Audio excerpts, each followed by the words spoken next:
Salam uşaqlar, gəlin belə bir suala baxaq. İlkin anlayışlardan 49-cu məsələdir.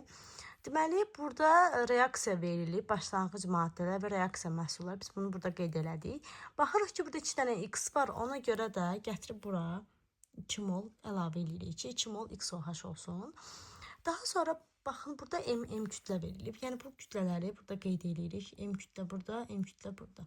Burada isə verilib bizə 28.4 bura verilib, 3.6 da bura verilib. Biz bunları qeyd elədik. Və bizə burada nə bildirilir? Yadda saxlamalısınız ki, kütlələrin saxlanması qanunu var. Kütlələrin saxlanması qanunu nə idi? Sağ tərəfin kütlələri cəmi başlanğıc maddələr, məhsulların kütlələri cəminə bərabər olmalı. Yəni, deməli, M üstəgəl M bərabərdir. 28,4 üstəgəl 3,6. Burada edir nə qədər? 32. Deməli, 2M'imiz 32 edirsə, 1M'imiz edəcək 16. Biz bunu bildik. Gətiririk burada, M'ləri buradan silirik, yerlərini yazırıq 16 və 16. İndi baxırıq ki, biz nə ilə nə arasında əlaqə qura bilərik. Ümumiyyətlə, bir dəyişənli məsələləri işləmək daha rahatdır. Baxın, burada suyun kütləsi bizə verilib ki, 18 qramdır. Elə deyilmi? 18 qramdır. Deməli, onda biz nə etməliyik? Baxın, bura bir A qeyd eləyək. Bura bir yazaq, 2B qeyd eləyək. Gəlin, indi tənasibi quraq.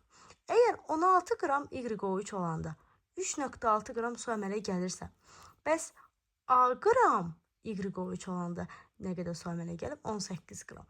Onda biz buradan A-nı tapaq, edəcək nə qədər? 80 qram. Biz tapdıq YO3-ün emeri o 80-dir.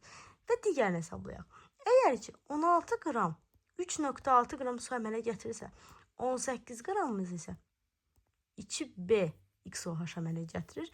B-miz də burada edəcək nə qədər uşaqlar? 40 qram. Bu qədər sadə.